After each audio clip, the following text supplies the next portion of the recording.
Have you played video games where you like name all of the characters? Like they have a default name, but there's the choice to like renaming like multiple like party members, cast members, or whatever. No, I haven't really played. That's like an RPG thing, or early RPG thing. I was just curious in general. You've never really been an RPG guy, so No. what would be like the earliest RPG like you have played? Fable.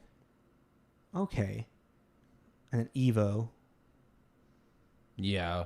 I didn't really get into Evo until I was older, though. Yeah. How old were you when you actually got into Pokemon? Yellow version. Like when it came out? I don't know. I remember I played Yellow version a lot. Well, how old were you? I don't know. Yeah, what do you mean you don't know? What do you mean, what do I mean? Like, were you around 10? Were you around 11? I don't know. Were you a teenager? Were you a child? Shut up! When did Yellow version come out? Yeah, that's what I asked when it came out. Like, I don't know. I remember played Yellow version. 98. man. So I was 6. So fuck off. I don't know.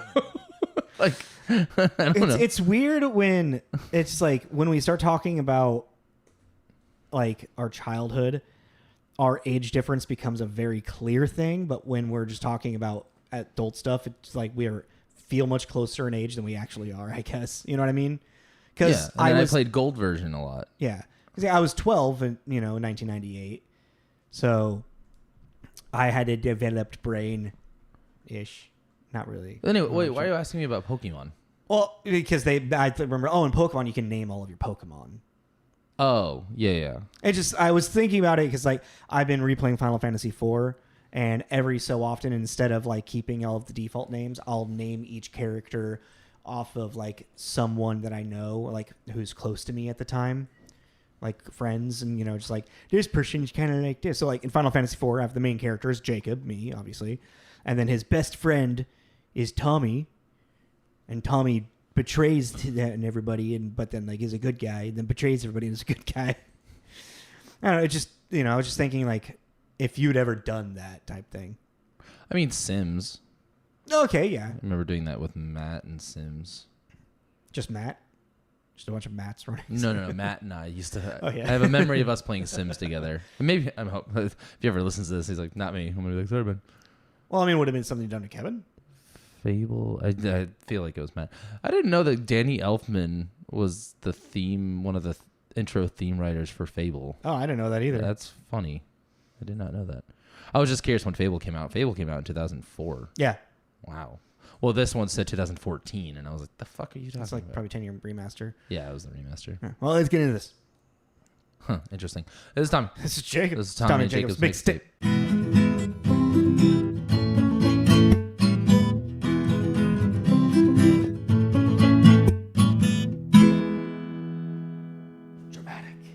The dramatic lighting.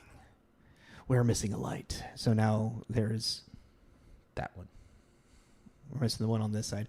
It's going to be really interesting when I'm doing the edit to see how the shadows cast on the way that I edit it, because our shadows are going to be facing opposite directions. I broke it. So if you're watching, I don't know if you broke it. It just broke.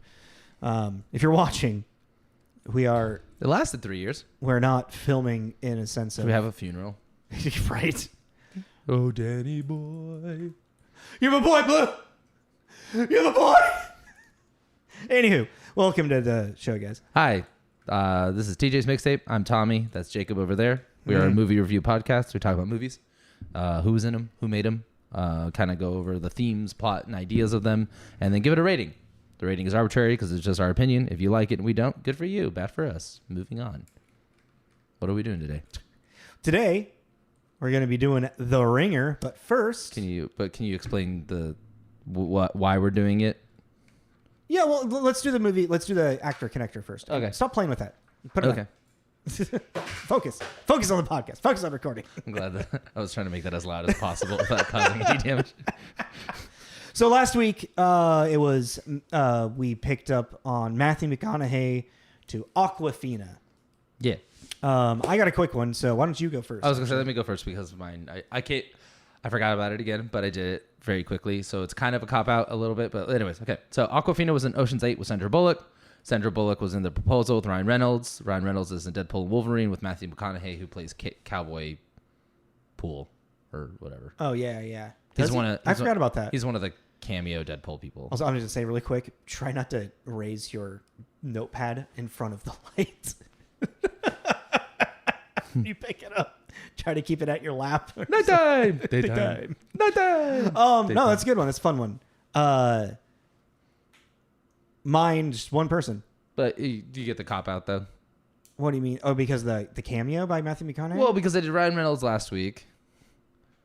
Oh, sure. And the Marvel bit. I tried, and I know that she, Oh, yeah, because we try not to do Marvel. I didn't even think about that, honestly. But I needed something to put on camera, so. I mean, that's fair. But also the Ryan Reynolds thing last week, that happens because they're fresh in our mind. It's going to be an easy one to do. Because like last week I used Brandon Roth, or maybe it was 2 weeks ago I used Brandon Roth for a connection. Well, yeah, but we had just done Dylan. Yeah, but I guess it's Ryan Reynolds is just oversaturated. So. Yeah. But anyway, mine is Matthew McConaughey is in Tropic Thunder. Oh yeah, he is with Jack Black. Okay, and Jack Black is in Kung Fu Panda with Awkwafina. Oh, that's not the one I was going to use. I didn't know Awkwafina was a voice in one of the Kung Fu Pandas. I thought she was. I'm going to look that up real quick. No, but they are in Jumanji Welcome to the Jungle, or not Welcome to the Jungle, the third one. First one's Welcome to the Jungle. Whatever. Yeah, she's in the second reboot with Jack Black. Oh yeah, she is. Okay, she is in Kung Fu Panda. Yeah, I mean that doesn't make sense, because she's has started doing a really big voice acting career. No, it's all that. But I just had this. I have this memory of her being in one of the Kung Fu Pandas. I need to watch those actually. Kung Fu Panda 4. Yes, you do. Yeah, those are really fun. Yeah, those are really fun movies. And they always get the most crazy people to be the villains. Yeah. Is she one of the villains then? Yeah. Okay. She's the chameleon, I think. Yeah, and Gary Oldman is the peacock. They get crazy people to be. They get great, top great actors. That's also one day or not one when we have a banter or something. I kind of want to have a conversation about who is the best actor. Oh, let's just that'd be fun. Yeah, right. All right, we get a heated debate, but anywho, that is our movie connection. Matthew McConaughey to Awkwafina. If you have one from last week, please share it with us. And at the end of the episode, we'll pick two new ones. But today, yes, going back into our raunchy 2000s movies, is there anything redeemable about them? So if you didn't listen last week, we did 2005's Waiting. And this week we're starring Ryan Reynolds and Justin Long and Anna Faris. And this week is 2005's, again, The Ringer. I thought there was a couple year difference, but I told you that. No, I'm just before when we chose, not and this does it have anything redeemable? Well, actually, I'll just say this: it wasn't as bad as I think its reputation, online reputation, kind of has. Yeah, I mean, for my research, this definitely has a following. Yeah. For people, it's because of the premise. Well, and that's even a lot of people with disabilities like it. Yeah. From the reviews, I was reading user reviews online, and I think that there's definitely a voice there. Mm-hmm. It's just not very interesting of a movie. It's really weirdly for a premise that could have really, really gone away. It's really white noise. It's really there's nothing. I don't know. Anyways, for those that don't know what The Ringer is, which is very possible because The Ringer. Quick synopsis: a man and his uncle attempt to fix the Special Olympics for to win a bet. Yeah, to win money for their problems. Yeah. So it's when you have that premise, that sounds like a fucking wild, very inappropriate. Offensive, It's definitely has its moments, but it's not as full of those moments as you would think it would be. And it is with like the majority of your lead actors being neurotypical and like fully abled, like this it does come across as ableist in a way. Yeah. For 2005, I want to say they did a crazy job of finding people to actually be in this that were on, oh yeah, I was intellectually disabled. Yeah, that's the new one for me. Intellectually disabled disability. I like the little tagline at the end. That's a new one for me. Or there's a like what he claims to have is a high functioning developmental disability. Mm-hmm. So developmentally disabled, intellectually disabled. All just the better way of saying the R word, which they actually didn't say that much in this. No, they didn't. I mean, they said it way more in Waiting. Yeah, they did. Which made me go it did make me go, okay, well, and they were using it when the uncle is saying it to really drive the point home that he's a problematic guy. Problematic character. Yeah. And you're like, okay, well, that does say something that they're handling the topic with some care. With thought. Well, yeah, 2005 care and thought. So you're like, okay, well. Yeah. And he does shorten it down.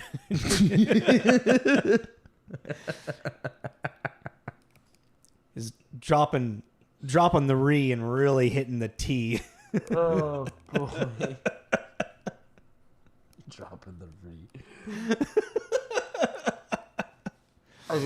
I'm really trying to be careful here. If we do, it's sensitive matter. It's sensitive, and if we do slip and we do say something off color or a little inoffensive, we do apologize, because this is a sensitive subject. But we also do. I don't know what I'm trying to say. Don't look at me like that. I'm waiting for you to finish what you're. We do care about. Yeah, and the idea of this block was these movies. Inexcusable. If you didn't listen to last week, that is one that I think is actually kind of interesting, because it became kind of a food for thought on comedy and the evolution of comedy, and just kind of a retrospect back on to 20 years ago, because we are 20 years. Yeah. And how it's changed in our lifetimes and how we have seen it from young people going to adulthood to now, So if you didn't listen to that, I think that was an interesting conversation. But we're kind of trying to look at it in the sense of, is there something here? And just off the bat, I would say there is something more here, only in the sense of what we're talking about. Yeah. But I still find it very bizarre that it is such a movie that is just it's really white noise to me. There's nothing that really... It's because its message to erase the stigma around developmentally disabled people is in there, but it isn't really the focus, which I think that's where it gets kind of muddled into the white noise thing that you're talking about. Yeah, it turns into basic 2000s kind of... Yeah. That's what it is. It's the Kate and Leopold thing. Yeah. It's a rom-com with a gimmick. Yeah. It is. That's what, and that's actually an interesting parallel, because that's what we were talking about with the problem with Kate and Leopold is. It's like, they wanted to, this is a little more kind of cut down the middle of like, there's this thing and then there's this thing, which is, the one of these things is not like the other. One of these things doesn't belong. It really is. It's kind of, it turns into, and that's a huge fault in the 2000s, is that a lot of movies turn into these, know what it turns into? They turn into straight male rom-coms. Yeah. Where it's not technically, it's not a chick flick or whatever the hell, because, and it's like, well, it is a rom-com, because that becomes a huge focus of the plot. Yeah. It's like you have your comedies that have your romantic comedy element to it that are led by your comedians. So then it'll be an appeal for the young male mind, and then you have your just like a employee of the month. Yeah, exactly. Yeah. Or Good Luck Chuck. Both Dane Cook. And then you have outside of Dane Cook. And then you have like the actual like rom-com, which is like Failure to Launch, being in McConaughey, How to Lose a Guy in 10 Days. I mean, even just Kate and Leopold is like more of the extreme of that, because then Hugh Jackman led, Meg Ryan led, So, but Well, let's go a little. Let's talk. I didn't really get any box office stuff. I forgot to write it down actually. This came in at this actually beat Waiting. That doesn't surprise me. I kind of was surprised by it, but then I had to check myself because I felt like this was more commercial than Waiting. Waiting was very. It is independent. Indie, Yeah. This got number 77 on the box office. Okay. And it came out the end of the year, December 23rd. Yeah, weird. Merry Christmas, Uncle Mike. Tax me, motherfucker. It's going to be so hard not to quote Shane Gillis through this entire episode. But had a budget of $20 million and grossed $40.4 million, which okay. Kind of like, okay. Well, we'll get more into that and with stuff. Did you count your movies though? No, same as last week. I had more. You did? I had I had 65. No, I didn't count it all because I was like, it's going to be the same. 47. Oh, no, I had less. Oh. You realized you hadn't seen some movies. Yeah, maybe. I don't know. But okay, so let's start with who produced this actually, because that's important and because it took 7 years for this to get made. So I kind of looked and I didn't really find anything, but apparently this movie did take 7 years to completely release because it basically, because of the Special Olympics aspect to it, the Special Olympics had to sign off and be like, it's okay for you to do this. Yeah, pretty much. And they only signed off once they were given creative rights over the ending. Who that was, I don't really know. I didn't really read the creative rights over the ending. That would make sense. It was more... They had to green light it. They had to green light, and they had their voice. They wanted their voice to go through with it. Which also, I would have really loved to be a fly on the wall for the first either meeting or phone call of someone coming up and promoting... At 7 years before this. You're like, hey, so 1998. I got an idea for a movie. And this isn't Hollywood going into a Hollywood executive coked out office. This is going to the offices of the Special Olympics and be like, so I have an idea for a movie. That would have been an interesting conversation. Okay, well, but here's the thing, though. It's the Farrelly brothers. We didn't get to that. Well, specifically more like, I think it was, Peter Farrelly. The Farrelly brothers at this time are kind of at the top of the comedy world because they've done Dumb and Dumber. They've done There's Something About Mary, which we did There's Something About Mary. A million years ago. Me, Myself, and Irene. They've already, maybe this is before Me, Myself, like the 7-year meeting. And Peter Farrelly works heavily in, the developmentally disabled community, like outreach programs, which is where like the people in There's Something About Mary, that's how he got all of those actors. And they're regularly in their movies, although it is a abled actor, performing as a developmentally disabled person. There is an ongoing, theme of Peter Farrelly having these characters in his movies, in the movies. Well, yeah, and that's is part of the whole he worked with, right? Is it he worked with him and There's Something About Mary? And no, that's how he got what is it? Himself a longtime volunteer with Best Buddies, a group that provides mentoring programs for those with intellectual disabilities. Yeah. I was just looking at their movies and I was like, I actually don't really like a lot of their stuff. I don't really like a lot of their stuff. No. I mean, it's their earlier stuff and that's about it. Like, I like Kingpin just as a comedy. Kingpin's hilarious, yeah. Me, Myself, and Irene, I actually don't really like. Jim Carrey's physical performance. That's what I like to watch. I like to watch him turn into Hank. Yeah. Osmosis Jones, I think, is just really clever. Like I didn't know that was them. A buddy cop inside a human body thing. I think that is. And I guarantee you Bill Murray did not have a script. He was improvising everything. I really can't sit through Dumb and Dumber. Really? I really can't. Not anymore? No. It's just... I have a fun nostalgia with it. I think it's fun. It's fun to quote "Pretty bird, pretty bird," but the idea of actually sitting there and watching it. So you're telling me there's a chance? We weren't really into the rating thing entirely. With There's Something About Mary. Yeah, but you didn't. I was pretty lukewarm about it. Matt Dillon was the best part of that entire thing. I do like Fever Pitch, the remake. That was a remake? With Jimmy Fallon and Drew Barrymore? Yeah. I didn't know that was a remake. Yeah, it's a remake. Oh. But that's one of the probably most wholesome ones that's on the list there. Yeah, I just think that movie's cute, and I think they were cute together. Weird, they're both hosts now. Yeah. That makes sense.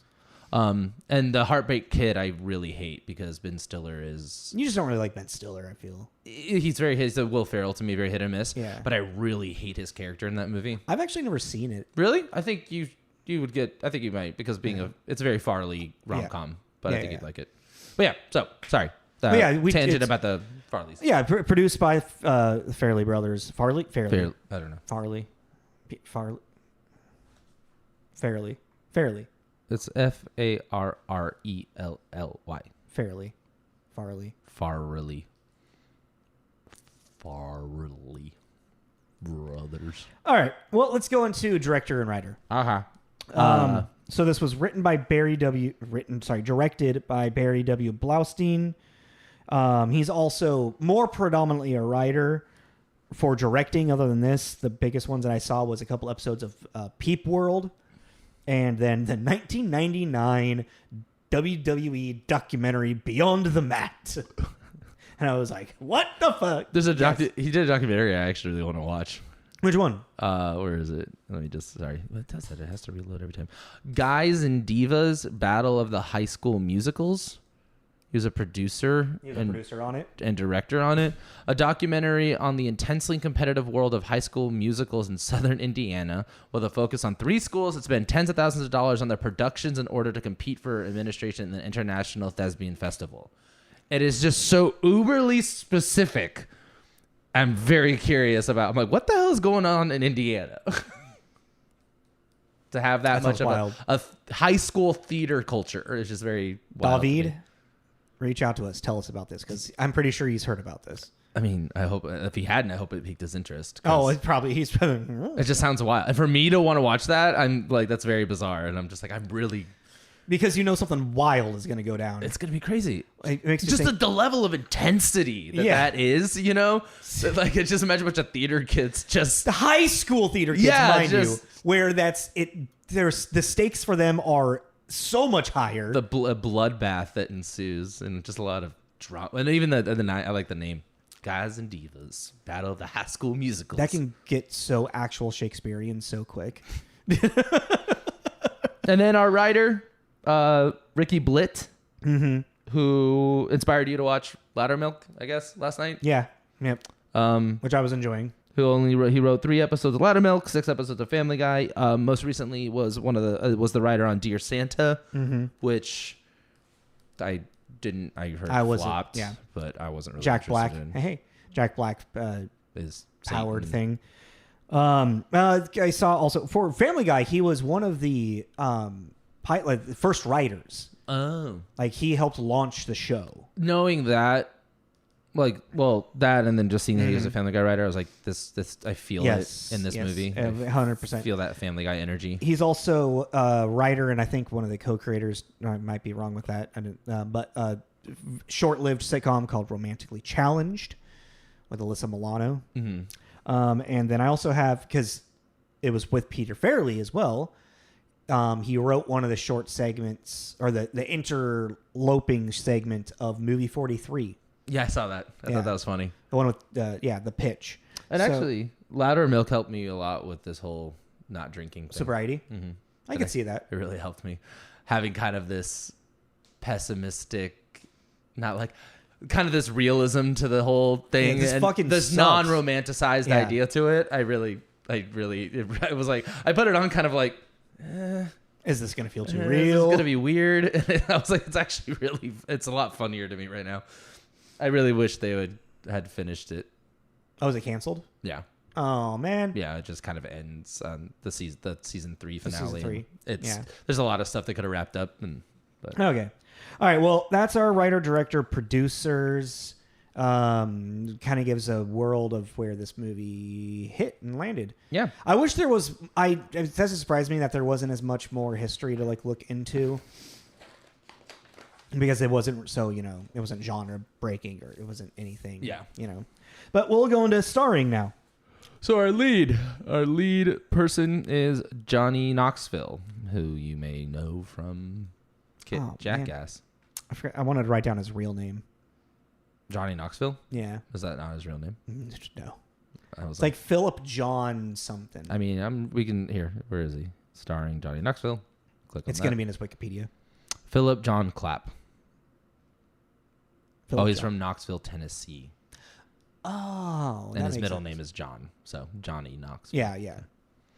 But yeah, Johnny is a longtime member of the Jackass crew. For movies, I wrote down Walking Tall, Men in Black 2. Big Trouble, which I was trying to remember him in Big Trouble, but because I really want to review that movie. And we've been talking about it for years, but I really want to watch that because that's also a bunch of who's before they were who's.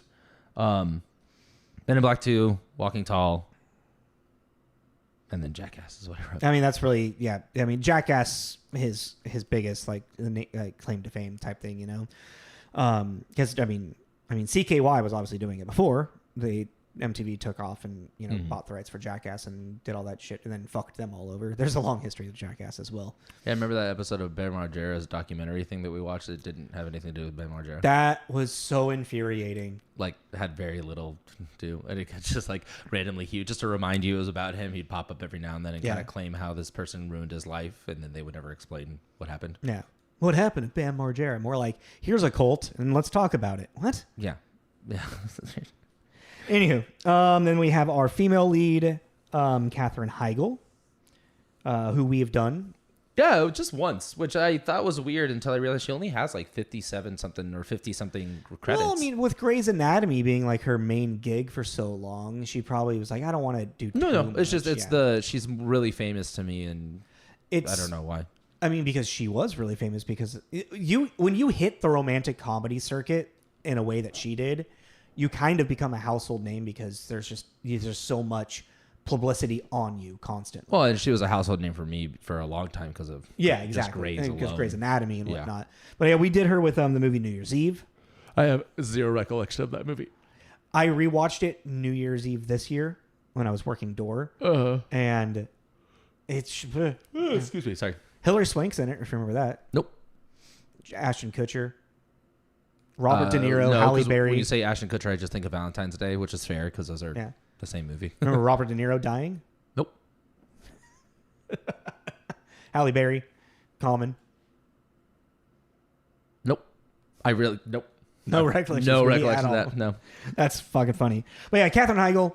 Oh, and most recently Firefly Lane, which I did watch and I enjoyed. Another show she's in. This is kind of at the like she's about to really like get really popular at this time. Grey's Anatomy is about to come out this year as well. So this is the rise of Katherine Heigl. Mm-hmm. And who do you got next? I had Brian Cox. Brian Cox. Just because he's a huge name. Weird kid. I mean, he's awesome in this movie. He's awesome in everything he does. When he does comedy, because he can be such a dramatic. He's such a serious actor. That's probably why I really want to watch Succession all the way through now. Thinking about this, like him being comedy, because Succession is kind of like a weird. It's not a comedy, but it is. It's like a dark comedy, right? Yeah, it's a very dark comedy. I didn't know he was in it. Oh yeah, he's the patriarch. Yeah. What else is quick? Brian, have we done a Brian Cox movie? Yeah, we have. Yes, we have the Zodiac. Oh, episode 84. Yeah. Was he a voice in a Pinocchio movie we did? You don't look it up if you don't remember. I don't know. Okay. Then I have Edward Barbanel, who's also he's fucking hilarious in Workaholics. I thought he was in more than 2 episodes. I guess I've seen the 2 episodes that he's in. But he's one of our actors who has Down syndrome, one of the 2 leads. And he's done a lot of a good handful of stuff. He's also in Loudermilk. I think that was the thing, is I saw him in Loudermilk fairly as a producer. And he's the guy with Down syndrome that he keeps like paying to make him look good, right? Yeah, exactly. Yeah. He's such a piece of shit. Yeah.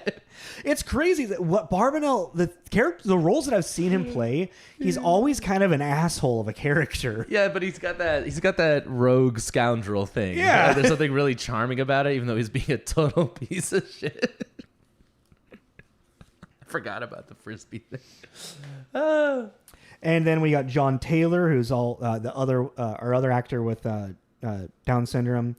who has 5 credits on IMDb, spanning multiples of years.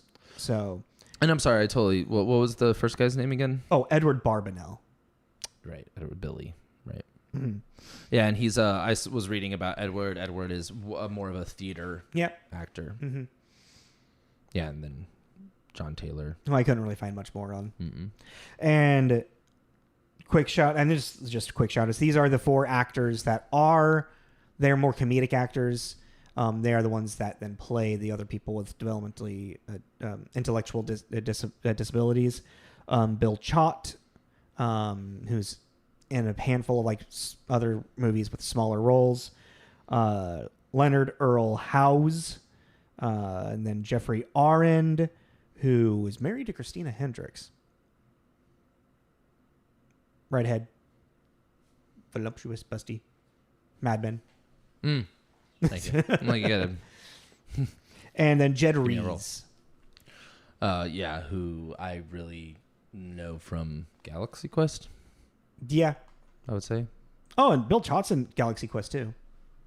He just a small role. He's one of the fans that wait in line to talk to Alan Rickman, the one with the glasses that's overweight. It's like, I'm so excited to see you. No, I'd have to watch it. I don't really remember. That's fair. And then Oh, I forgot. Fucking, he's in Deadpool. I forgot about that. who's in Deadpool? Jed Rees. Who's he in Deadpool? He's the one that recruits Wade into the program. In the very beginning, when he I don't gets remember the sick. scene. No. He's like he's basically making predator jokes to him because he's the way he looks and he's wearing like a suit. And he's like, "Okay, Mr. Smith, we're within 50 yards of a school zone, so you better skedaddle." Jesus. And then just really quick, I noticed 2 wrestlers. One of them, what? Yeah, I smell it too. Yeah, right. Yeah. Someone's smoking some ganja. Really? It smells like skunk to me, and not like a skunk. It actually smells like the animal. Oh, really? Yeah. No. I mean, Do we have skunks out here? Like I know, like maybe not here. in the city. I've never seen a skunk. I've never seen one in the city, but there's definitely. Well, yeah, Yeah. not. Are there skunks on this planet? Well, I thought you meant like Pacific Northwest. I'm Yeah. just being a dick. I've been sprayed by a skunk a couple times actually. Gross. Yep, sucks. But yeah, Terry Funk is one of the hitmen from the Bouncers, and it was really crazy. The motivational hitman from the Bouncers. not the bouncer, the bookie. Oh, one of the muscle. Yeah, one of the muscle. So we were saying hitman. I'm like, there's Oh, a sorry, hitman. muscle in this? from the like, bookie. wow, I really zoned out. I'm just using wrong words. And then the motivational speaker that he's listening to at the beginning. That's the strawberry such a put that guy. yeah, Yeah. That's Jesse Ventura. Yeah. You're right. I'm not surprised by it. No, I didn't recognize him at the time, but Well, like you don't see him, you just hear the voice. But I was sitting there, I'm like, that sounds like Jesse Ventura. that's funny. Like if he's also in Predator, but yeah, Is the he was the governor of Minnesota. Oh, is it Minnesota? I thought it was. I want to say it Florida. was Minnesota, maybe Michigan. Oh yeah, Minnesota. Yeah. Nailed it. Yeah. I know my wrestlers, man. Whoa, he got old. Yeah. Whoa, he doesn't even look like the same person. He's also like super libertarian. Oh, is he? Yeah.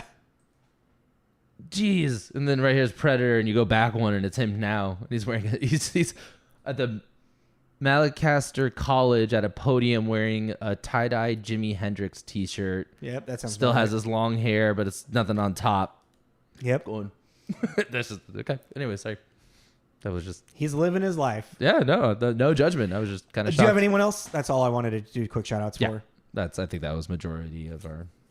All right, so Wait, I didn't even look up the douche. What was his name? Zen Gesner. Is that him right there? Oh, David Patrick. I'm real quick. I just wondered, what is he in? Just Dumb a and bunch of Dumber. other stuff, minor roles. Kingpin, Fever Pitch. Okay, so he works with the brothers a lot. Yeah. Okay. All right, let's go and do some Reviews. So I'll pull that up while you. This was pretty mediocrely Yes. rated. Yes. IMDb, it's got a 5.8, fitting. Mm-hmm. On Rotten Tomatoes, a 40% tomato meter. Yes. I was like, oh, okay. I was expecting like a 10, you know? Mm-hmm. And then popcorn, 68. So there is a little bit of love for this movie. Well, Yes, on Metacritic, it has a 46, which comes to mixed or average, That makes sense. with 9 positive, 12 mixed, and 8 negative. The tippy top is actually our boy, which is very surprising to me. Roger Ebert? Yeah, Roger Ebert gave it a 75. What? Yeah. Wild. Well, he does stars, but Yeah, so 3 out of 4. Yeah, 3 out of 4. The movie surprised me. It treats its disabled characters with affection and respect. It has a plot that uses the Special Olympics instead of misusing them, and it's actually kind of sweet. So pretty much this is a 3 out of 4 because he was expecting probably something very different. Yeah, I think his expectations were so low that it's like, well, wow, that was actually... I made a note to read this one, that the Baltimore Sun with a 67 by Chris Kaltenbach. If the movie were as funny as it... What? Oh, there it goes. If the movie were as funny as it is well-meaning, this would be one for the ages. Yeah. Okay. I just... Yeah. And then down with a 60 by Stephanie Zacharick at Saloon. An odd and not wholly successful little comedy. Its pacing is slack, and although it has a gentle heart, it treads so gingerly across the minefield of potentially offensiveness that it sometimes snuffs out its spark of life as quickly as it throws them off. I really liked that one. Yeah. Yeah. Because it feels like there's this weird push and pull. It kind of feels like... But that's kind of this movie kind of feels doomed on arrival because of that. Yeah. Because there are moments where you feel like they're gonna they want to push it into like this is what it feels like. They want to push it into the really offensive territory, but at the last second they reel it back in, and it causes this weird kind of whiplash going back and forth. And it's like if they had really done that, this probably would have gone down in infamy with like a Porky's or... Well, I mean, because if they would have leaned really hard into the offensiveness, but then like had that offensiveness be not bastardized, what's the word I'm looking for? Ridiculed or like, kind of like analyzed. Kind of like they were doing with Brian Cox. Yeah, just like take, really get into this like really awful side of it. With an honesty, but have that show like the honesty of it, and then there be some type of redeeming, like I don't know exactly what that is, but like because if you villainize it and then you be aware of that villainization, and then like have there be, I don't want to say a lesson be learned, but like some type of catharsis of it. Well, yes. Well, finish your thought, and I have a tagline. I think that's kind of like that's tail end of my thought, because what that needs is a catharsis into something good, into I kind of don't want to say learned lesson, because I feel like that's kind of too preachy, but something where it becomes good in the end. Well, yeah, but I think that learned lesson, good natured is what I mean, is fine, because also this movie ends and there are no consequences to anything. And it's like fine, that is very kind of Farley-y, and these worlds are in these little bubbles and everything. But it's like the complete lack of consequences that Jeffy/Steve gets is really jarring. It's like really, really jarring, and there were ways to write it, kind of like, I don't know, I was thinking like the breakup. Like, okay, fine, have them have a meet. The level at which Katherine Heigl's Lynn forgives Steve it makes your head spin. You're like, like we were introduced that you had a brother that was also... Are you done with reviews? Oh, no. Okay. But... Finish your thought. You introduced that you have Glenn is very closely like connected to the Special Olympics and these people in this community, and then you find out that this guy has been masquerading and has really put your faith, your yourself, a core personality Yeah. trait. It's a core belief system because you are fundamentally attached to it because of your family, your older brother, your blood, your life, your love, and he utterly betrays it, and then you just go, silly boy. And it's kind of wild, and it's like it really it's you're sitting there watching this white noise thing, and this thing comes out of nowhere, a brick, and hits you in the side of the head, and you're like, okay, I guess. And then it ends with a musical number. Yeah, we can get more into that maybe in a minute, because like that is what you just brought up is the thing that hurts this movie the most. Yes. And then finally, I'll just do the last one real quick. So the last one with a 38 by Peter DeBruge at the Miami Herald. Instead of watching a professional actor pretending to be intellectually disabled, we're watching a jackass pretending to be a dimwit pretending to be intellectually disabled. I just liked that. I mean, yes, there's a little bit more. And at the very bottom, since we just do that, we do the top and the bottom. Peter Vonderhaer at Film Thread, who gave it a 0. The Ringers astoundingly craptastic, not because the handicapped are handled poorly, though they are paid more than the unit scare, I'd be surprised, but because it's one of the most singularly unfunny films ever made.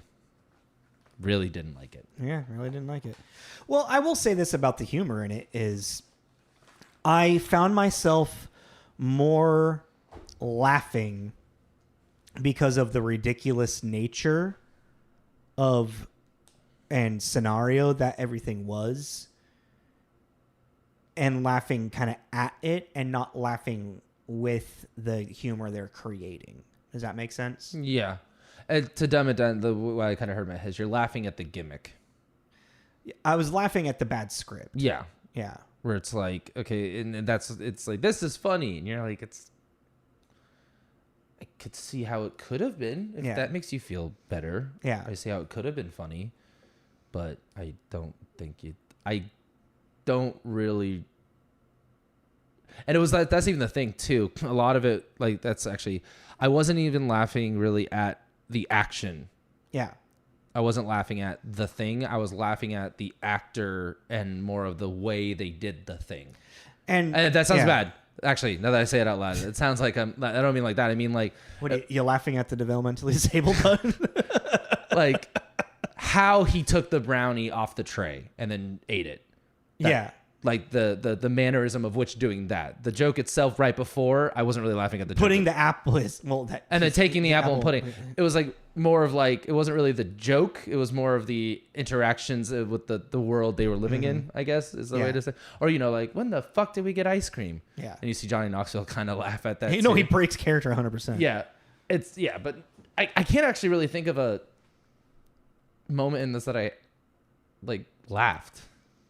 I was laughing at some of the ridiculous shit Brian Cox was saying. Oh yeah, I mean, but that was a shock laugh. Yeah, that was just like, can't believe he just like, when did not become politically correct anymore? I think actually one of the best delivered jokes in this was when Knoxville introduces himself as Jeffy to what's Barnabelle's character, his roommate. Oh, Billy. Is it Billy? Not Mikey? It's not. Yeah, it's Billy. I think it's Billy. I can have it over here. Yeah, Billy. Billy. And it's after you scratched my CD in broad daylight. You picked it up and you scratched it. But he like sits down in the chair next to him, and Billy turns around and looks at him. That's my chair. That's my chair. Yeah. This is like whisper really threatening. Yeah, it's just like, that's like one of the funniest actual, like, genuinely funny moments of the entire movie. Well, and that's my problem, I think, personally. So we didn't usually do it off the cuff. I didn't really like this movie. Oh yeah. And I think that also just from a film standpoint, it's just not well done. Yeah. Even, in these kind of movies, and especially in the 2000s and stuff, you already have kind of a sense of disbelief of reality because they all are kind of like this. They all create this really bizarre situation that creates Fairley Brothers definitely, like, they create this like heightened reality, weird problem that no one ever really has in the real world. Yeah. But like this one does it in such a weird way, and it's that kind of thing we were talking about last week or the week before. It's like this is someone, even though they're producers, this is someone trying to do a Farley Brothers movie. Yeah. And they just don't have that DNA to put in there really to it. Because even then, like when we meet which I did appreciate, because a lot of the time in these kind of movies, we have a really long drawn out introduction to the situation, and the actual situation's really closed off and really quick and over. Yeah. But like 14 minutes into this, we're at the camp, the Special Olympics camp, which is kind of boom, we're done. Like we have built this scenario that is causing the financial issues. But even like what the financial issues are for. That's what I was getting to, is the getting to that chunk of Stavi losing his fingers and just all of that was just, you're sitting there kind of like, why? Like, why is this the route we went to make, there's so many reasons you could have financial issues, and you can make so many of them close to home that make your audience give a shit. Yeah. But this is so wildly bizarre and weird that there is no semblance of reality, so it's really hard to give a shit. Well, it's like this whole weird thing of like, and the character of Steve is a very unbalanced character, because at the beginning they set up this thing that he's kind of, he doesn't have backbone or confidence, which doesn't even, they don't even like ride that through the entire movie. Yeah, because I mean, it's pretty fucking confident to want to be able to rig the Special Olympic. You're pretty confident in that plan, dude. I mean, he's not, but but you gotta have it. Yeah. To do it. The whole thing of like how he wants more responsibility at work, and then so they just quickly put him into a middle management, and then like, oh, go fire Stavi. It's like they kind of like create this semblance of, like a dartboard connection, like this and then this, just to get to this point of how they're gonna need to fix the Special Olympics. Mm-hmm. And it just makes it messy, and uninteresting. And then I will say that I feel that this movie became a vehicle to try and get Johnny Knoxville into a like next level of his career. Does that make sense? Mm-hmm. Like, because this is his first, like, outside of Jackass, his first leading star role. And a big thing of it is that now, how many fucking pratfalls did he do in this? He was like falling every 10 minutes, It's Johnny Knoxville. He's the stunt guy. He's the fall guy, Yeah, so, but even like looking at that though too, I was like, Johnny Knoxville was always the one that panned it off to someone else. Kind of. He did a lot. He was always the one standing on the sidelines laughing at us, or the one shooting the gun or whatever the hell they were doing. He's also the one doing some of the most ridiculous shit too. No, Steve-O is the one doing all the. He did the extremely ridiculous shit. No. Well, I'm just let's see. Yeah, because Men in Black, he's comic relief, bad guy, henchman. Walking Tall, he's the good guy's comic relief. Mm-hmm. Dukes of Hazzard, they're both kind of comic relief. Yeah. Wait. Is he opposite of Sean William Scott in that? Was this? And that's not before this. That is before. It is. Yeah. Interesting. He's Luke Duke. I actually haven't seen that, so. Oh, he's Leonardo in one of the Teenage Mutant Ninja Turtle movies. I didn't know that. Yeah, because then it just turns into. And what was that fucking horror movie he was in? He was in a horror movie? Yeah, at the very end. What? I don't know what you're talking about. Yeah, that's fine. He's got 30 seconds of screen time in the movie Coyote Ugly. Yeah, I saw that. He was like College Boy 4. Or he and Timothy Oliphant are in that scene together. What? Nothing. I'm just really like, I thought there was. What do you look? What is happening right now? I'm looking for a movie. There's a horror movie, and I thought it was him in it, but I'm not finding. I'm like, did I dream that movie? Okay, so Johnny Knoxville. I feel like this was a vehicle for him. Yes. Okay, you continue. And it. Oh, there it is. Cool. Oh, cool. We summon the darkness.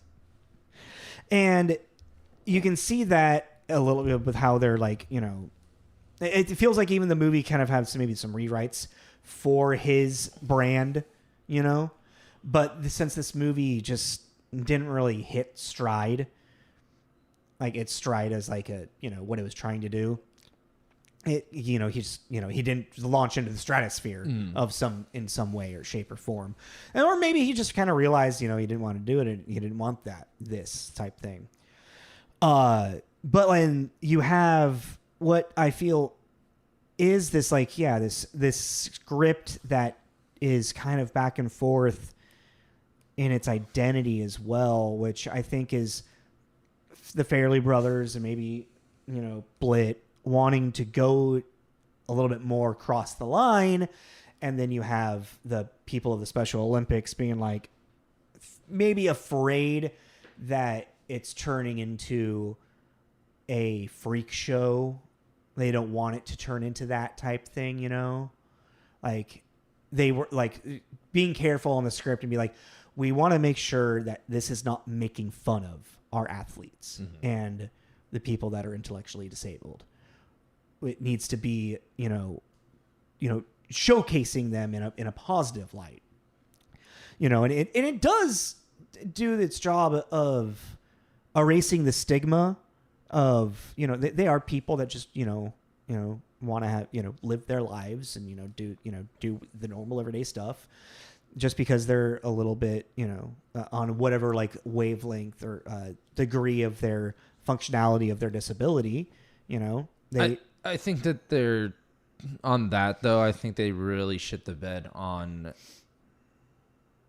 the majority of the cast should have been people. 100%. They had the other four actors that they only had in our main like group of athletes. There are only 2 people with Down syndrome. Well, and Jimmy, his real name is Leonard Flowers. He is like Special Olympian, like has won multiple medals. So like they took they took like the most decorated Special Olympian to play this character as well. That's cool. Yeah.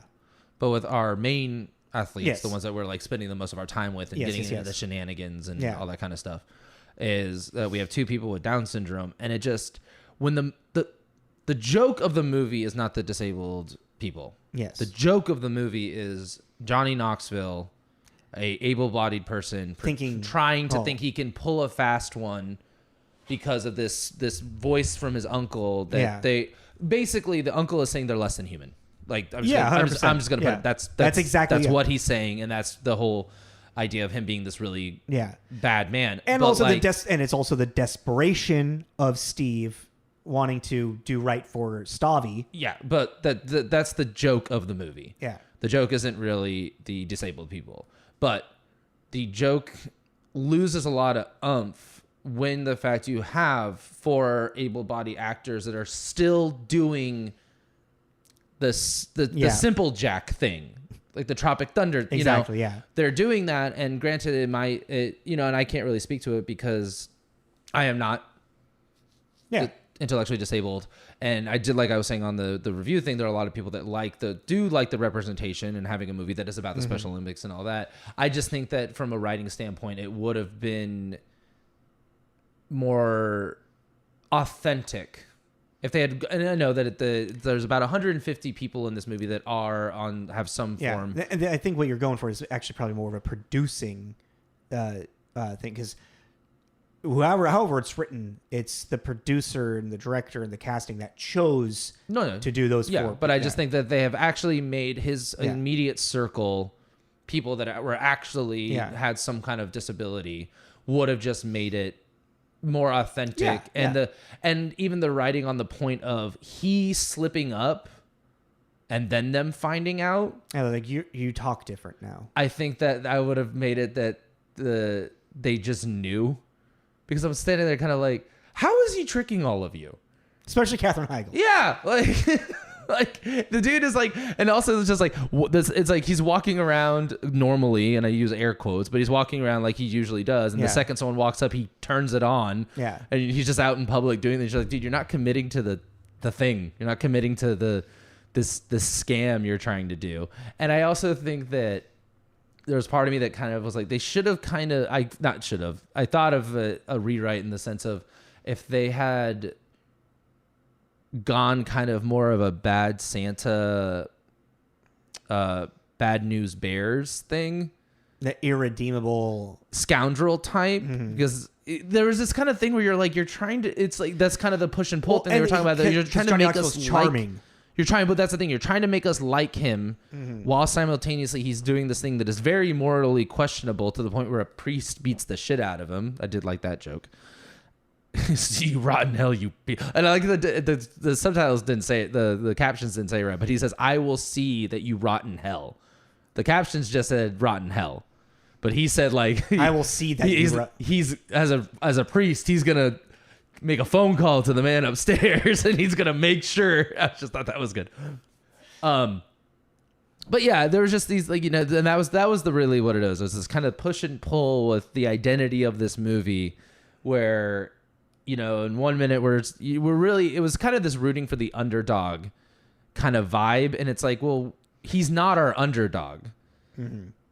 Underdog is the actual people, the actual athletes, and so there's just, you had it's, and especially weird. Like the crux to it is like when they find out as the character's written that he admits that he isn't intellectually disabled, but then they're like, well, what made you think you could do this? And he's like, well, I was a track star in high school.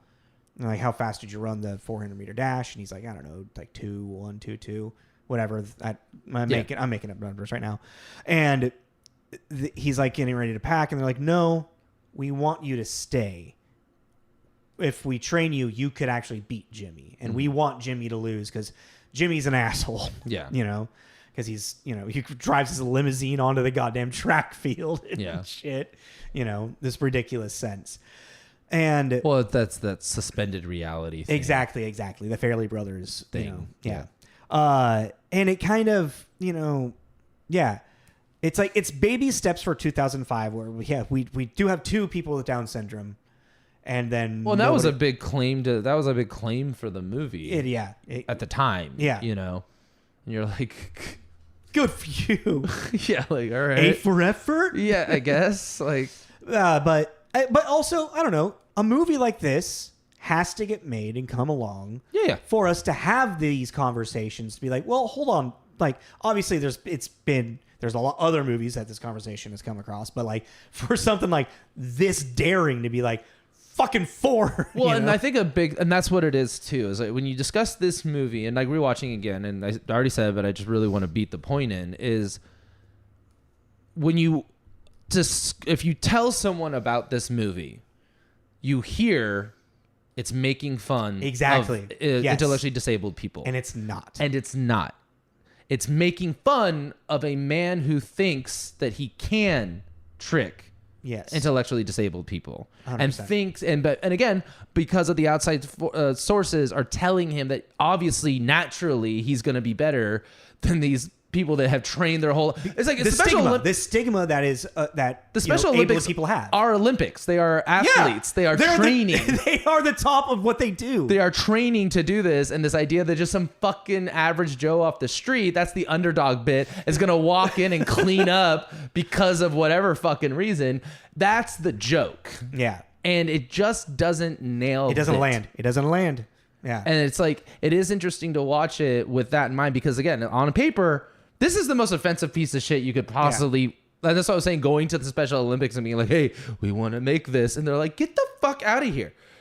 But it's like, it was an attempt, and it just doesn't land because they just couldn't. It really just feels like there was too many cooks in the kitchen. They couldn't really just bite down and push through. And even then, even committing to having some of the really uncomfortable moments. Off the top of my head, and even if I could, I don't really want to get them on camera and record it forever. But it's like, it's gonna live on YouTube. They feel like they kind of like, okay, ease up, and you're like, well, no, just fucking do it. I kind of wonder if maybe there just kind of became this sense of, from the people, the Special Olympics Committee, and whatever maybe Blitt and Fairley were trying to do, if, as opposed to Fairley and Blitt just kind of maybe giving in and catering more to like maybe what the Special Olympics Committee wanted. I don't know. Yeah, but at the same and time, then to write a redeemable story with that, I don't know. It's kind of hard. And like, I think them being involved was probably for the best. oh, 100%. Because this also could have gone, even though I'm this saying could have quickly gone off the rails. I'm saying push it, you know, but I think that having this kind of this gatekeeper, just because you have two of your lead actors doesn't mean you can do whatever the fuck you want. Yeah. But we hired, you're like that. I'm friends with him. I'm friends with him now. What's wrong? Yeah, like, and so that's the thing. That's what I mean too. I think this movie, no matter what, was doomed on arrival because it would have pushed it, and then it would have gone into the Hall of Infamy, which would have been bad, but it would have been a wild thing to go back to if it was in the Porky's territory. And I know I said that earlier, but if it was in that Porky's Revenge of the Nerds, that shit, yeah, that comedy infamy, the dark corner over there that we don't talk about, you know, if it was over there, it'd be one thing, but and it's like, and on top of all of that, you do have this forced love narrative that is completely unneeded. Yeah. Wait, what are we at time? We're at about an hour, so let's talk about the ending. This last little bit, and then let's wrap it up. Because, as you were talking about earlier, Lynn having her entire, structure, faith of herself, shaken, and all it takes is her walking into the church where he's working with all of them now to put on Romeo and Juliet. Also, he wanted to be an actor when he was in high school, and now he's a director or whatever. I don't know. But it's and he's now doing his own outreach community theater with, developmentally disabled people, and then she's just like, I forgive you. Literally says, I forgive you. What? How is this man just not in jail? Well, that's okay. This is remember Cocoon? Yeah. When we're talking about. Oh yeah, that dude's life is over. Yeah, this is what happens afterwards. Apparently nothing. Yeah. Local man kidnaps retirement home tonight at 11. Local man pretends to be developmentally disabled and wins third place in the Special Olympics. And then on national television admits to a stadium full of people that fraudulent behavior, fraud, flat out fraud. He had no. Actually, you know what? There was no. They didn't actually. Nobody. They didn't accept any paperwork. They just kind of let it happen. So that's all on Lynn. Lynn's the one that fucking let this all happen. Right. She did ask for the paperwork and just kind of okay, we'll figure it out later. Yeah. She didn't cover her own legal ass. This is when I wish this podcast was a bit bigger, so we had a lawyer friend. If you're a lawyer friend that listens to us, right? Actually, I'm dead serious. We were sitting there watching it. We were discussing this whole thing. He had to have broken laws. Many laws. What the laws were, we're not versed in that. Yeah. So we have no idea. But if you know for a fact what laws that he broke, I really, really, really am curious because that's the thing is this movie comes to, okay, well, if you listen to this and you know this, two of my biggest problems in movies, and it doesn't matter what it is unnecessary sex scenes. Yeah. I just think they're annoying. I think that I get it, sex sells, but what the fuck does this have to do with Tomb Raider? It doesn't actually have anything to do with it. Blood Rain is the worst.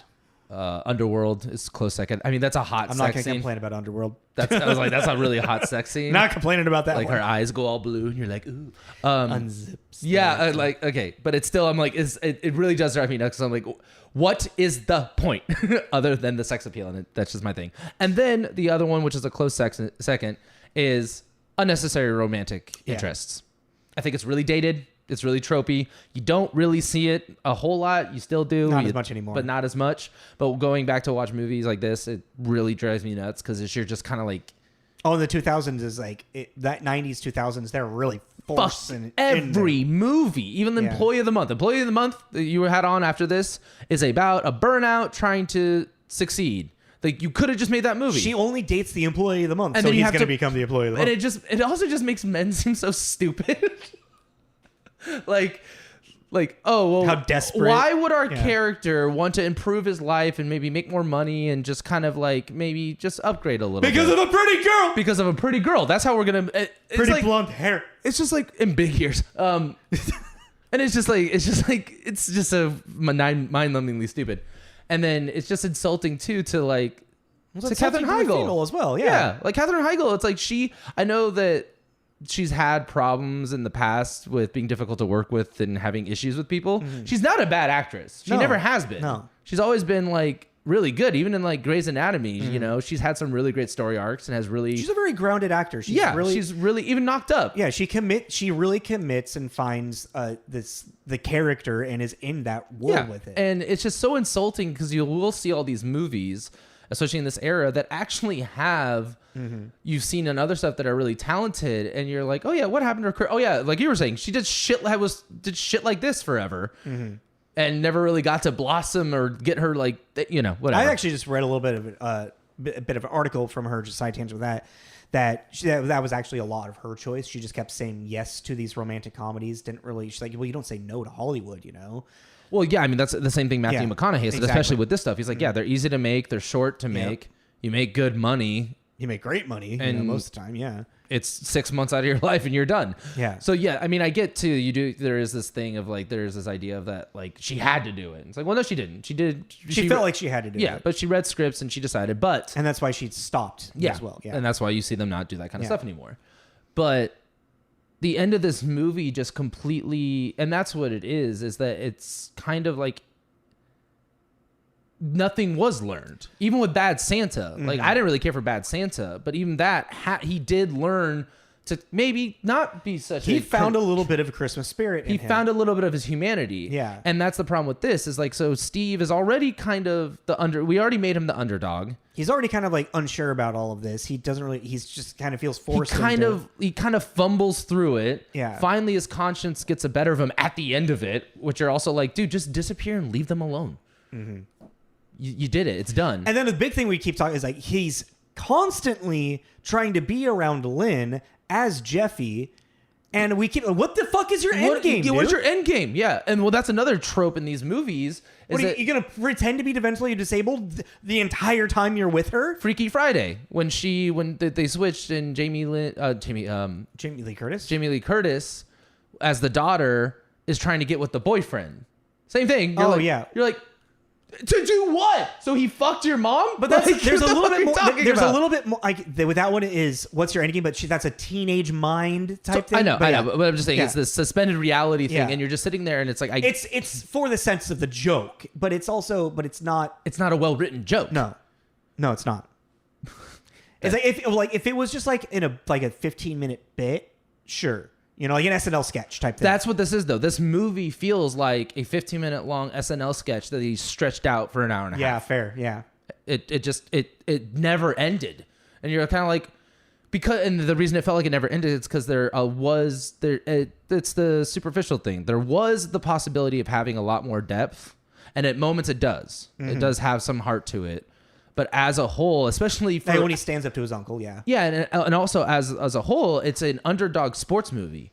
People eat this shit up. Yeah, this is such a lane. It's like right now to anyone listening, name 5 at the top of your head. I'm sure 5 pop up. You know, there are just like they're everywhere, and it just doesn't have. And there is really a formula to them a lot of the time. They don't seem like that hard to make. Like. Dodgeball. You can deconstruct it very easily. You can deconstruct it and you can put, this here, this here, this here. Like Dodgeball is a really funny one of these. It's an underdog story. Yeah. It's literally average Joes. It's literally in the name. Dodgeball, an underdog story. You know, I forgot that was the tagline too. I don't know. I just feel like it's one of those things, talking about it, I actually do appreciate it a little bit more, but it also really points out the lack of emphasis, lack of just I don't know, that this could have, this had potential, I feel like, and they just didn't commit. The character arcs, just like Jeffy, just like Steve, they didn't commit. Yeah, fair. The character arcs and the written circumstances for Steve as Jeffy just didn't really. They're not believable. It's what really hurts this movie's integrity. Yeah, and it's unbelievable, and it's like the Farley brothers. What the fuck happened with Steve's job? Well, then that's the other thing is this whole movie. That's really what I think the problem is too. Is that since the Farleys produced it, they were doing this displaced reality thing. Yeah. And they just, since they didn't, It goes too far sometimes. and it just didn't work because of that. Like, there's all these gaping holes like that. Yeah, he got 2 weeks off of his job, right, to do this, do the training and do the games and everything. Yeah. But then he's good, and even then, the goal is you're gonna win. Cool. What do they do with Olympians when they win? They put them on stage. You go on a press tour. They give them their medals. Like you're trying to beat the champion, the 7-year running champion. And you don't think there's going to be any publicity or repercussion for it. And then, magically in this world, there is no repercussion for it. And you just... Except for getting the cute blonde. Oh, no, there's a repercussion. You won.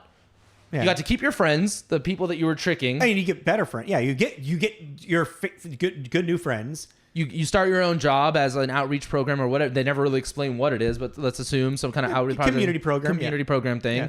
And you get the pretty girl that you lied to since day one under the guise that you are intellectually handicapped. And that's not even your name. And she had known you for 2 weeks in this process. Yeah. It's wild. It's just like, and it just does. And that's the thing though, is that a movie can live in these made up realities that we've done on this podcast that the audience has seen this, and they live and we're like, yeah, it's really comfortable in its own skin. It lives in this kind of wacky world, but it's there. Yeah. And it exists somewhere out in the multiverse, but this is just like this weird fever dream. This is actually kind of like a fever dream of a movie that we've done in a long time. I had a dream that I was my uncle. Do you have an uncle? No, I don't have an uncle. My uncle's Brian Cox. My uncle's Brian Cox, and he was yelling really offensive slurs at me about mentally disabled people, and was trying to convince me to fix it. That's crazy, man. Yeah, it was intense. Fuck. He kept having a not lit cigar that he was chewing on all the time. All right. Where do you want to Fucking, I don't know. A 2? I was thinking that, and then I thought, is it a 2? Is it a 1.5? I just didn't think you were going to go for that. I was going to say a 1. I don't think it's a 1. Then I knew you were going to say that, so it's just becoming... But is it a 1? It's becoming bartering. No, because it's a 1, but the 0.5 is because of it is this engine. It is this vehicle that they're trying to do something. And I think a really big key thing, and there is a beginning, middle, and end. No, but it's also the thing is, and you can argue with me if you want to, and this is the hill. This is my hill. It sounds like it's trying to make fun of one thing. I personally, from my perspective, think it's not. I don't think it's not clearly dictating what you're supposed to be laughing at. Yes. And what you're supposed to be laughing at is the ridiculousness of someone that thinks that he can pull this off. I think it is clear that you're not supposed to be, that we're not making fun of intellectually disabled people. I think it is very clear that it is not making fun of them. But even therein lies the problem, though, too. Because explaining this to someone, that's what it sounds like. Yeah. Because that on paper, that is kind of what you're claiming the joke to be. Mm-hmm. And you're not really explaining it well, and then you made the movie, which are like, okay, here's your chance to really... It's kind of like saying something like, and they're like, what? You're like, you had to be there. Yeah, kind of. It's kind of like that. As a joke, this whole movie is a joke you had to be there for. Mm-hmm. And that is a really big hindrance on it, because once you break it down, the initial pitch is really offensive, but once you break it down, it's like, no, the joke is about Johnny Knoxville trying to pull this off and the ridiculousness of that. And then they're like, okay, fine, here's their money, do it. And then they didn't really nail that. I'm going to say 1.5 because everything you just said right there is 100% true. But then just thinking okay, take out what the material of the movie is. How does our character's journey go? How does the beginning, middle, and end of the story go? Is it coherent? Can you follow it? And all that stuff. You can follow it, yes. But then it also just gets muddy, and the story goes up and down in so many different places. Your hero's journey isn't really fully there. It has too many fallacies to it. And our lead female is just literally just a body Like literally, the Katherine Heigl did great with it, but literally, it didn't matter who the fuck was in there. They just needed a pretty girl just to. Yeah, not to be a type of way, but that you see that especially in a lot of movies, in Hollywood, shit like this, you know. And you don't get the female perspective really at all ever in this. No, except for the random picture of her brother that's on the passenger. Is side. that female perspective, or is that a manipulative writer's choice thing? Well, I was more concerned about why is it on? Oh, why is it on the passenger side? So why is that there? Anywho, so for someone to ask about it. Yeah, I don't think this movie is very well written. It's a boring hike, but you keep rolling your ankle. That's awful. Yeah, it's like you're still on a hike. You're still gonna get to the end of it. If I'm on a boring hike and I roll my ankle once, I'm fucking leaving. Well, you're stuck on it. This is your because that's what it is. It's a hike. Carry me. You're a hike. You're already 15 minutes into it. It's gonna take.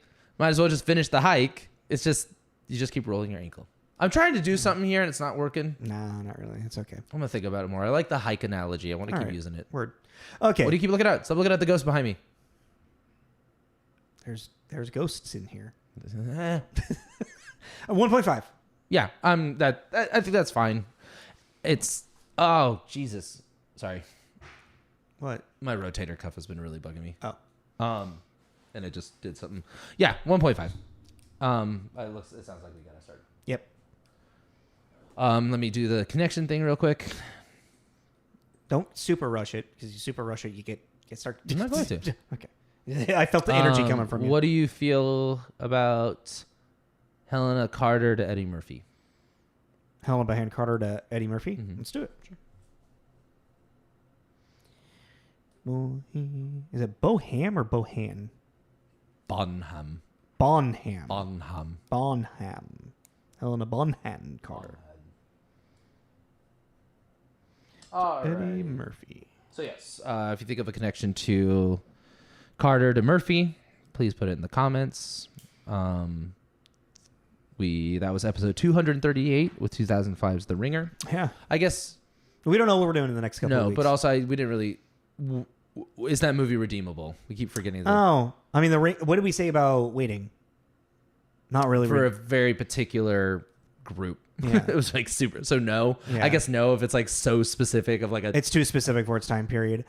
I think this has enough good-naturedness to it that I think it does get a bad rap. Yes, I think it has a bad rap. I think it gets a really bad rap. I think it gets a bad rap for the wrong reasons. Yes. So in a way, yes, I do think there is a redeemable party, a redeemable feeling in this, because what it was trying to do something, it baby stepped there, and it didn't really missed the ending there. Okay, I just wanted to like the final kind of point to this whole thing. So yeah, that was episode 238 of The Ringer, which we gave a 1.5 out of 5. Follow us on Instagram and Facebook. On there are all of our promos. And on those promos are Linktree, where we put all of our episodes, whether it be YouTube, Spotify, Apple Podcasts, so on and so forth. What have you. And we're not sure what we're doing next week. We will discuss that. And yeah, just keep an eye out for that promo, and you will know when we know. Yeah. This is Tommy. This is Jacob. This is Tommy and Jacob's Mixtape. Bye, y'all.